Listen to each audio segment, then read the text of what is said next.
Nice to see you too. Thanks for having me. Are you prepared to offer your presentation at this time? Yeah, absolutely. I'm going to be very short and sweet. A lot of actually the points that I was going to cover were covered by the previous speakers, and they were very comprehensive. I'm gonna speak very quickly just from the American side, because ultimately the macro affects the micro, right? And whether we like it or not, America plays a large strategic role in the future of the continent. I, of course, am an Africa first person. I live in both Accra and Lagos, and having spent the past decade as an Abroni on the continent, you realize that America fundamentally misunderstands Africa. And the foreign policy trends of America and many of Western democracies treating Africa as a mono region in a single trajectory instead of 5 separate regions.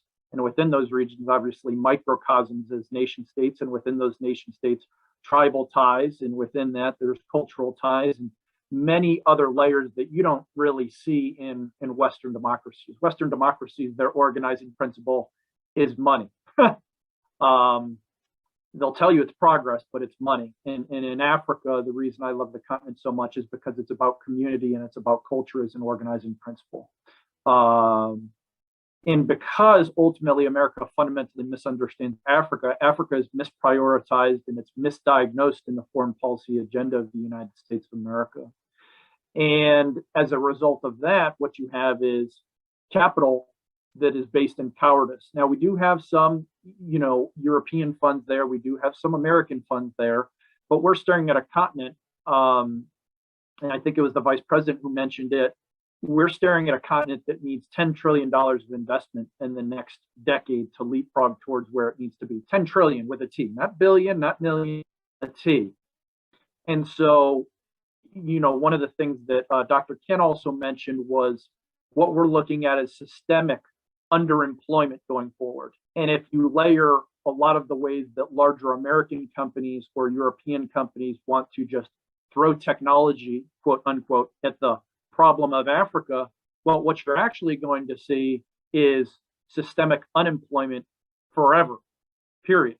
There's never been a first world democracy, and there's never been a democracy in human history that I know of that's ever stood long that never went through the industrial era. That doesn't necessarily mean we need to slog ourselves through the industrial era, but human history tells us a lot more than our egos, where we think that technology, this magic of technology, is just going to work. By the way, who owns the IP of that technology? Where's that technology coming from? Where are those patents from? And I can promise you those folks are not Africans. They look more like me, and they're actually much older than me. Usually the people that own them are 16, 70-year-old gray-haired white guys who think Africa is just a place to dump their crap.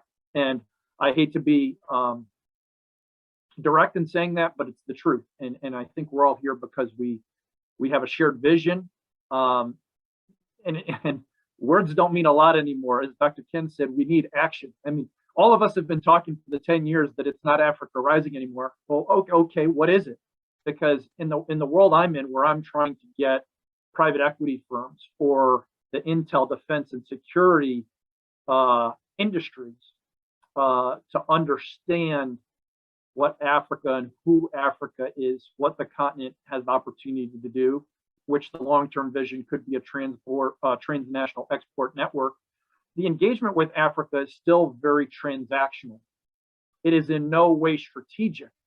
And from the highest level, right, the organizing principle of how you galvanize human beings around a shared mission, shared goals, shared strategies, whether that's inter-African trade or a transnational export network, it really comes down to a vivid vision. By 2050, you're going to have 1 billion Africans who are of working age, between the ages of 18 and 50. 1 billion. 1 billion. And so what is that vivid vision, right? How are Africans standing up and coming together? Because the interesting part is that what you'll hear these days from Western democracies, and in particular the Biden administration, is they quote unquote want to engage. Well, just because you want to engage doesn't mean you understand how to engage. And even if you understood how to engage, what are the 3 to 5 organizing principles that are going to help Africans become happier, healthier, take care of their families, build a 21st century economy, build 21st century security, build 21st century economic capacity in a way that buttresses some of these extra national trends that we see, mainly China, right? China spent a lot of time in the East. China has its talons in the East. In a lot of the central part of Africa, there's challenges with certain types of leaders in that area. So China has a much easier time. But China's already starting to get into West Africa. And when you talk to folks in DC about China, here's what I can tell you. America misunderstands China too. America has no idea how to buttress itself against the China threat. And I'll leave everybody with this thought, because my expertise is the intersection of US, China, and Africa affairs.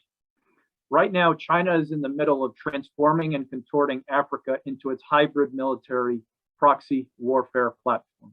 What does that mean? What that means is it's twisting and contorting the economic, civil, democratic, military, and institutional incentive structures towards what they're looking to do over the course of the next 100 to 200 to 300 years. An African mindset is the next 3 to 5 minutes, most of the time on the ground, in the mainstream, right? The politician mindset, year, 2 year, 3 years, it's just so chaotic. You can't look long term. In America, it's only 4 years because that's our election cycle. And on the other hand, so we're all over here on the pendulum side, where democracies are, where African countries are. And over here is China on the polar opposite side, looking at the next 100 years. And they can twist and contort 47 different mechanisms at any given time. I actually have it up on my board next to me, the different hybrid proxy and transmilitary ways that they bring warfare to democracy through Africa. And ultimately, if you intersect the future of Africa, where it's the resource hub, it's the human capital hub, and China spending more and more time through 47 different ways simultaneously in 54 separate countries. Meanwhile, the United States of America still has its head in the sand in the Middle East and fundamentally still misunderstands the China threat. These are the things I worry about, my friend, because until we get a vivid vision that compels America to take Africa more seriously and as a strategic piece of the future of the defense against China. You know, the US first went to one of its Five Eyes countries, right? It went to Australia and created a pact around the future of warfare, which is going to be in the water. But last time I checked, and I once again think it was the vice president that brought it up, she talked about sea lines and sea cables and telecom. The future of all that runs through Africa because the future of humanity runs through Africa. And so ultimately, that's what I hope we can spend some time talking about at a strategic and visionary level as well, because we can talk strategy all we want, but a lot of these bigger picture items, there's very few folks talking truth up there. There's very few folks willing to say the hard things, because ultimately nobody wants to look weak. And it's not about looking weak. It's about admitting that we actually don't know at this point how to address some of these systemic and fundamental issues. Because if we did, the United States would most certainly have not have done what it did in Afghanistan and give a massive $10 billion military base to Chinese and Russian influence. With that, Dr. Ken Nwandi as well, thank you very much for your time, and thank you all for being here. I'm happy to take any questions.